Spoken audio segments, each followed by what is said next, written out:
జ్యోతి sir ఎచ్చుమూరు గ్రామం అదే పెద్ద కడవరం మండలము. మాకేం జరిగిందంటే చేను పొలంలోన రస్త కావాలంటున్నారు. రస్త కావాలంటే రస్త మాకు అస్సలు కప్ప నీళ్ళు వాళ్ళకి రస్త లేదు సారు. రస్త లేకుంటే రస్త లేదు కదా మీకు మేము ఎందుకు ఇస్తాం రస్త అన్నాము. అంటే వాళ్ళు ఉండి కలిసి ఎందుకు ఇరు మీరు కాల భూమి కదా అంటున్నారు. అంటే మేము కాల భూమి అయితే అందరికి ఉంది కదా సారు అన్నాం. అంటే ఎందుకు ఇరు చూస్తాంలే అని కలిసి ఎస్ఐ ఎందలకి వచ్చి ఎస్ఐ తన కొలిపించుకుంటూ వస్తున్నాడు.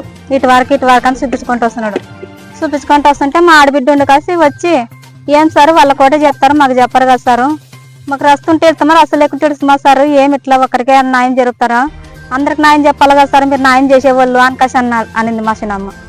అని అంటే ఏమన్నా లంచం ఇచ్చారన్నా సార్ అన్న మాట నిజమే, నానేం లేదని లేదు అని తలకల నువ్వు ఎట్లా అంటావని పెద్ద పెద్ద బూతులు తిట్టినాడు. చాలా పెద్ద మాటలు మాట్లాడినాళ్ళే మా ఆడపిల్లని చాలా పెద్ద పెద్ద మాట్లాడటలకలా సారు ఏదో ఆడపిల్ల ఒక మాట అయింది సార్, మా ఆయన ఒక్కడే కాబట్టి ఒంటిగానికి న్యాయం జరగదా అని ఒక మాట అనింది సారు, ఎట్లా తప్పైందిలా సార్ అంటే కూడా ఎట్లా మాట్లాడుతా నల్లమూతులని చెప్పి పెద్ద పెద్ద మాటలు తిట్టినాడు. తిడతా ఇట్లా నన్ను ఉండను. నా కొడుకు పక్కలో ఉన్నోడు ఈడియా తీసినాడు. మా అమ్మ సుశీలేమో ఈడియా తీసింది చూసి లేకుంటే కానిస్టేబుల్ సార్ చూసి ఆ సెల్లు గుంజుకున్నాడు. నువ్వు ఈడియా తీస్తావా అని గుంజుకొని ఎస్ఐ సార్కి ఇచ్చినాడు. ఎస్ఐ సార్కి ఇస్తే ఎస్ఐ సార్ ఉండి నన్ను ఈడియా తీస్తావా అని నెత్తి మీద 3 ఏట్లు ఇట్లా కొట్టి ఇట్లా కాలర్ ఇట్లా గట్టి గుర్తు కుర్రేసుకు ఇట్లా గొంతు గట్టి పట్టుకొని పోయినాడు. ఇట్లా గొంతు గట్టి పట్టుకొని పోయింటే నాకు పానం ఉంటుంది నా సారు, నా పానం ఉండబట్టలేక సారు ఇడిసంటే సారు నీకు మొక్కతాను సార్ వాడు ఈడియా తీసింది తప్పే సార్, మేము చూసింటే ఒకళ్ళకి మా మీద ఎడుతుంటే ఈడియా తీసారు సార్ ఇడిచిపెట్టు సార్ నీ కాళ్ళ మొక్కని ఎట్టో పిల్లగాడు సారు ఇడిచిపెట్టు సార్ అంటే కూడా నువ్వు కూడా అడ్డం వస్తావా అని అన్ని చెయ్యి పొడి తిప్పి గడవ దొబ్బినాడు. గడవ దొబ్బినా కూడా నన్ను అయినా ఇడిచిపెట్టలేదు. అయినా ఇడిచిపెట్టినట్టు మళ్ళీ పోతే ఎట్టన్నా కానీ ఇడుసారు పిల్లగాని పని వాడుస్తున్న పిల్లగాడు మనకి ఏదో తెలుసో తెలకొచ్చి తీసినాడు వీడియో మన తప్పు లేసారు అంటే కూడా మళ్ళీ తగిన మీద చెయ్యేసి దొబ్బినాడు. అప్పటికైనా ఒకనే ఉండను, మరి అప్పటికైనా ఒకనే ఉంటే మళ్ళీ పోతే ఇడుసారు అని ఎంత అడుగుంటే కూడా ఒక ఏడు చెంప పట్టుకొట్టినాడు. అప్పటికైనా ఇడిచిపెట్టలేదు. ఇడుసారు అవి ఒక్కరు అడ్డం రాకుంటే సారు తల్లి పానం ఉండబోతే తినేస్తారు. అట్లా ఉండలేక నేను అట్లా పోయినాను. అట్లా పోతే నువ్వు అట్లే వస్తావా ఎన్ని మాటలు వస్తావు అక్కడ బానికి రాదా అని ఇట్లా పట్టుకున్నాడు సారు. ఇట్లా పట్టుకుని తలకల నన్ను పట్టుకునేవి సార్ ఇడుసారు మేము తప్పు చేసాం సార్, ఇట్లా న్యాయం చేస్తావు మమ్మల్ని అంటాను కాసా అంటలకల్లా నువ్వే మళ్ళీ నన్నే నా దగ్గరికే వస్తావా దానికి ఆయన కాసి అంటే ఇట్లా పట్టుకున్నాక నన్ను కొరికినాను సార్. కొరికిన మాట కూడా నిజమే. కొరక తలకల ఇడిచిపెట్టి మరి నా కొడుకుని అట్ట గుంజుకొని పోతున్నాడు సార్. నా కొడుకుని అట్ట గుంజుకొని పోతుంటే మా ఆయన అడ్డం వచ్చినాడు. మా ఆయన అడ్డం వచ్చి సార్ ఇడిచిపెట్టండి సార్, వాడు ఏం తప్పు చేశాడు సార్, ఇడియా తీసిందే కదా తప్పు, ఇడియాది కట్ చేస్తున్నాడు సార్ వద్దులే అని ఇడిచిపెట్టండి అంటే ఆయన్ని కొట్టినాడు. చెంప పట్టు కొడితే ఆయన మొబ్బొచ్చి పడిపోయినాడు. మా ఎత్త ఏడ్చుకుంటుంటే మా చిన్న మరిది నీళ్ళు తెచ్చిపోసి లేపాల్సి గారికి అప్పుడు బాగైంది నా మోనికి. పొరలాడు ఎడితే కూడా కనికరం రాదా సార్కి. ఇంత న్యాయమో సార్ మాకు జరిగేది. ఎంత డిపార్ట్మెంట్ సార్ అయినా కూడా అందరికి న్యాయం చేయాలి కదా సార్, ఒక్కరికి న్యాయం చేసేది. మాకు న్యాయం కావాలని మేము కోరుతున్నాం సార్. మాకు ఎంత కాదు అబద్ధాలు చెప్పారు సార్, ఇవన్నీ నిజమే సార్ నాకు జరిగిన సమస్యలు ఇవన్నీ. నన్ను ఏది చెప్పండి సార్ అబద్ధం, నాకేం కోరికే సార్ అబద్ధం చెప్పేకి. ఒక 4 రోజులకి ఇట్లా కొట్టింటే దవడ వాసింది. ఈ దవడ కొరుక్కునేనా ఇక ఈ పెదవు ఈడ పలిగింది, ఈ పెదవు పలిగింది, నెత్తి మీద కొట్టింది, ఈ చెంపకు కొట్టింది, అంత నొప్పులు కొట్టుకున్నాను. అసలుకి ఇంకా ఇట్లా నోరు తెరనికి వస్తలేదు, అసలు అన్నం తిన్నిచ్చా. కొట్టలే ఏదో పెద్ద సార్ కదా కొట్టలే. ఆ సార్ అధికారం ఉంటది కదా, వాళ్ళు మనకు న్యాయం చేస్తారులే కానీ మనం న్యాయం చేస్తారని మేము ఇంతవరకు ఊకే ఉంటుంది సార్. ఊకే ఉన్నా ఇప్పుడు చేనులాన పంట ఏరుశనగ వేసుకున్నాం సార్. ఏరుశనగ వేసుకుంటే ఏరుశనగలాన కొక్కిలింగి తెచ్చి తీసారు సార్. మరి ఎవరు సపోర్ట్ ఇచ్చినాక అట్లా తీస్తారు సార్. వాళ్ళు సపోర్ట్ ఇస్తేనే కదా, ఎస్ఐ సపోర్ట్ ఇస్తేనే కదా అట్లా తీసేది. వాళ్ళకి చెప్పాలి కదా సార్, మాకు న్యాయం చేయాలి కదా. న్యాయం చేయనట్టు ఏం చేయనట్టు ఇట్టుంటే మరి మీ మీద కాకుంటే ఎవరి మీద చెప్తే పెడతాం సార్ మాకు కేసు. మాకు న్యాయం కావాలి చూడు సార్, న్యాయం కావాలా, మాకు న్యాయం కావాలని. ఆంధ్రప్రదేశ్ కర్నూలు జిల్లా మంత్రాలయం నియోజకవర్గం పెద్దకడూరు మండలం మురువుని గ్రామానికి చెందినటువంటి కే దళిత జ్యోతి వైఫ్ ఆఫ్ దేవరాజు. ఈమె వయసు దాదాపు 42 సంవత్సరములు. వీళ్ళకి అదే మురువిని గ్రామంలోన 354B 354Cలోన సర్వే నంబర్లోన దాదాపు 3.5 ఎకరాల పొలం కూడా వీళ్ళు మామల పేరు మీద కూడా ఏసన్న దావీదులను వీళ్ళు మామల పేరు మీద కూడా ఉండడం కూడా జరిగినది. ఆ పొలంలోన కింద పొలం వాళ్ళు సేమ్ సామాజిక వర్గానికి చెందిన వారు కూడా ఆ పొలంకి వీళ్ళు పొలం కింద ఉన్న వారు అసలుకి వీళ్ళు పొలం మీద వెళ్ళే రస్తా కానీ ఎటువంటిది కూడా ఎక్కడ ఎంఆర్ఓ ఆఫీసుల్లో కానీ ఎక్కడ మ్యాపుల్లో కానీ చూస్తే కూడా లేదు. వారు గతంలో కూడా వాళ్ళ అన్నదమ్ములు సైడ్ నుంచి ఎద్దుల బండి కానీ రస్తా కానీ నడిచేవాళ్ళు. వాళ్ళకి పడలేకపోవడంతోన వీళ్ళు అమాయకులు, వీళ్ళకి ఎవరు రాజకీయ బలం లేదు, నాయకులు ఎవరు సపోర్ట్ లేదని వీరిని అక్రమంగా దౌర్జన్యంగా వీళ్ళు పొలం మీద మరి రోడ్డు చేసుకోవాలని కూడా మరి ఒక కుట్ర కూడా పడడం కూడా జరిగినది. ఆ కుట్రను మన పెద్దకడూరు మారుతి గారి దగ్గర కూడా వాళ్ళు తీసుకుపోవడం జరిగినది. మారుతి ఎస్ఐ గారు కూడా వాళ్ళ పిలుపు మేర కొరకు వీళ్ళ పిలుపు మేర కొరకు కూడా 7/5/2026 తేదీన సుమారు మరి సాయంత్రం 4:30 గంటల సమయంలో పెద్దకడూరు మండలం మురువిని గ్రామానికి కూడా పోలీస్ సిబ్బందితోన ఈ బాధితుల సిబ్బందితోన ఆపోజిట్ బాధ్యులు వాళ్ళందరూ కూడా కలిసి కూడా అక్కడ చేరుకోవడం జరిగినది. అక్కడ నిజంగా కింద రైతులు దాదాపు 50 మంది 60 మంది ఉన్నారు. ఈ ఎల్ఎల్సి కాలుకు సంబంధించిన ల్యాండ్ను ఒకవేళ మీరు ఎంక్రోచ్మెంట్ చేసుకుంటే సర్వేర్ గారికి పెట్టి మరి దీన్ని సర్వే చేపించి ఖచ్చితంగా ఎల్ఎల్సి కాలువది కూడా ఒకవేళ రైతులు కూడా ఆక్రమించుకున్నారంటే ఖచ్చితంగా ఎల్ఎల్సి డిపార్ట్మెంట్ కూడా మేము తీసుకుంటామని కూడా వాళ్ళు కూడా చెప్పడం జరిగింది.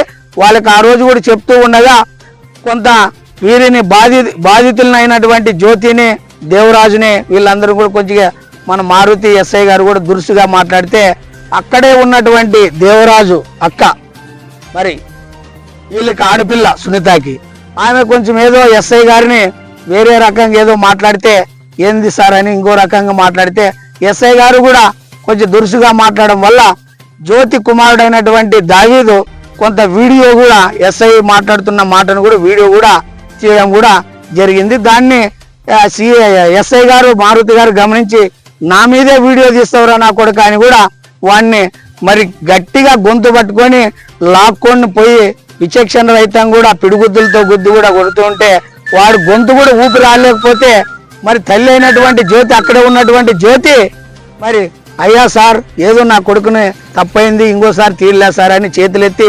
నమస్కరిస్తూ మరి వదలండి అన్నప్పటికైనా కూడా మరి గాడిదానాన్ని కూడా ఈమెను కూడా ఇక్కడే ఒక దళిత స్త్రీని కూడా ఇక్కడే ఎద మీద కూడా ఇట్లా పట్టుకొని గట్టిగా పట్టుకోవడంతో ఇద్దరిని ఇట్లా పట్టుకుంటే ఈమె ఎంత చెప్పినా కూడా ఎస్ఐ గారు కూడా వదలలేదని ఈమె చెప్తే కూడా ఇద్దరిని ఇట్లా పట్టుకోవడంతో ఈమె ఏం చేసింది, నన్ను ఇలానే పట్టుకుంటాడు, నన్ను అందరిలోన మరి అర్ధనగ్నంగా తీసే ప్రమాదం ఉందని ఆత్మరక్షణతోన ఎస్ఐ గారి చేయిని కూడా గట్టిగా ఈమె కొరకడం కూడా జరిగినది. అంతటితోనే ఎస్ఐ 2 చేతులు కూడా వదిలిపెట్టి నన్నే ఉరకుతారని కూడా మరి విచక్షణ రహితంగా పిడుగుద్దులతోన కాలుతో కూడా వీళ్ళదంతే అదే 7/5/2026 తేదీన సుమారు మరి 9:30 గంటల సమయంలో రాత్రిన కూడా మన జ్యోతి కూడా ఎమ్మెగనూరు ప్రభుత్వ హాస్పిటల్ కూడా వెళ్ళడం జరిగింది. వాళ్ళు దాదాపు ట్రీట్మెంట్ అన్ని చేసుకుంటుండగా ఎవరు కొట్టారంటే ఎస్ఐ గారు కొట్టారంటే దాదాపు 11:30 సమయంలో దేవరాజు కూడా కొంతమంది ఫోన్ చేసి ఏరా కొడక మా మీదే కేసు పెడతామని కూడా ఆ రోజు కూడా బెదిరించడం జరిగిందని మరి దేవరాజు కూడా చెప్పడం జరిగింది. ఇది ఇంతటితో అయితే ఈమెకి ఎన్నో నొప్పులు ఎస్ఐ గారు కూడా చెయ్యి పురిదిప్పి ఏదేదో ఇంకో రకంగా కూడా కొట్టారని ఈమె చెప్తుంది. మనం క్రియేట్ చేసుకునే విషయాలు కాదు, బాధ్యతలు చెప్పింది. మరి అంతలోనే ఈమె 40 రోజుల వరకు బాగానే ట్రీట్మెంట్ తీసుకొని వాళ్ళ పుట్టింటికి వెళ్ళి బాగా ఒక 5 రోజుల క్రితం మురుగని గ్రామానికి వస్తే మళ్ళా వీళ్ళు పొలం కింద ఉన్నటువంటి రైతులు ఇదే సామాజిక వర్గానికి చెందినటువంటి వారు కొంతమంది సార్ ఆమె అయితే వచ్చింది ఇంకా ఆమెకు బాగా అయినట్లుందని మరి ఎస్ఐ గారికి తెలియజేసి సరేలా మీరు చేసుకోండి ఇంకా మీరు అని ఎస్ఐ గారే చెప్పారని మరి వాళ్ళే 7/7/2026 తేదీన సుమారు ఉదయం 9:30 గంటల సమయంలో అక్రమంగా దౌర్జన్యంగా రౌడీజంతోన జేసీబీని తీసుకొని వచ్చి వాళ్ళకి దారి లేకున్నా కూడా వీళ్ళు వేసినటువంటి వేరుశనగ పంటను చేతికొచ్చిన పంటను కూడా మరి జేసీబీతో కూడా అక్రమంగా దున్నేసి ఆర్థిక నష్టం కూడా చేసి దాదాపు ₹1,00,000 వరకు కూడా ఆర్థిక నష్టం కూడా చేయడం జరిగింది. ఇది దుర్మార్గమైన చర్య అని కూడా మేము జైభీమ్ ఎంఆర్పిఎస్ సంఘం నుంచి కూడా డిమాండ్ చేస్తున్నాం. మరి ఇంతటితోన ఇంత జరిగినప్పటికైనా కానీ నిన్న లబోదిబాని వీళ్ళందరూ కూడా బాధితులందరూ కూడా ఏడ్చుకుంటూ వచ్చి మా జైభీమ్ ఎంఆర్పిఎస్ మండల అధ్యక్షుడు ఆదంను కూడా ఆశ్రయిస్తే మేము దాన్ని ఏ విధంగా చేయాలని కూడా నిన్నటి దినమనే మేము కోసికి సిఐ గారికి కూడా ఫోన్ చేస్తే ఈ రోజు రండి ఇక్కడ అని కూడా చెప్పడం జరిగింది. ఈ రోజున ఇక్కడ కర్నూలు జిల్లా మరి కోసిగి మండలంలో ఉన్నటువంటి సిఐ సర్కిల్ ఆఫీస్ దగ్గర కూడా వచ్చి ఈ రోజు మేము విలేకరుల సమావేశంలో ఏం మాట్లాడుతున్నామంటే ఈ రోజుల్లోన దళిత గిరిజనులనే ఆ రకంగా మనకి రాజ్యాంగంలో హక్కులు రాయలేదు. సమానత్వం ఉండాలని మనకు రాజ్యాంగం కూడా బాబాసాహెబ్ అంబేద్కర్ ఆర్టికల్ 21, 14, 22, 25 ఈ రకంగా రచించడం జరిగింది. అధికారులకు ఒక చట్టం, సామాన్యులకు ఒక చట్టం అని కూడా లేదు. బాబాసాహెబ్ అంబేద్కర్ రాజ్యాంగంలోన ఆర్టికల్ 14 అనేది చట్టం అనేది సమానంగా అందరికి పనిచేయాలనేది కూడా బాబాసాహెబ్ అంబేద్కర్ కూడా రాజ్యాంగంలో రూపొందించడం జరిగింది. మా దళిత జ్యోతికి చాలా అన్యాయం జరిగింది. ఇది చాలా రోజులు డిలే వెలుతురులోకి వచ్చింది.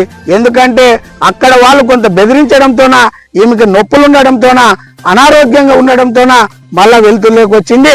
ఎవరైతే వీళ్ళ పంటను చేతికొచ్చిన పంటను వేరుశనగ పంటను జేసీబీతో అక్రమంగా నాశనం చేశారో వారందరిపైన దాదాపు 6 మంది కూడా ఉన్నారు.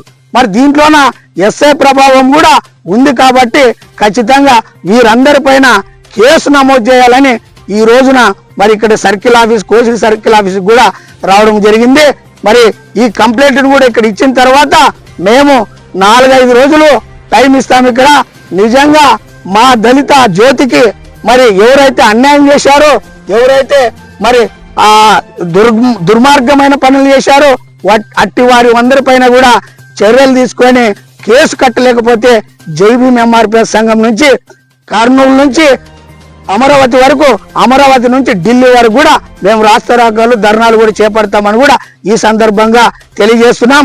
కేవలం మేము 4-5 రోజులే టైం ఇస్తున్నాం. దీనిపైన ఖచ్చితంగా ఏదనేది కూడా న్యాయం చేయాలని కూడా నేను ఈ సందర్భంగా తెలియజేస్తున్నాను. అంతేకాకుండా మరి అవతల మా ఎస్ఐ మారుతి గారు కూడా మాకు చాలా సన్నిహితులే.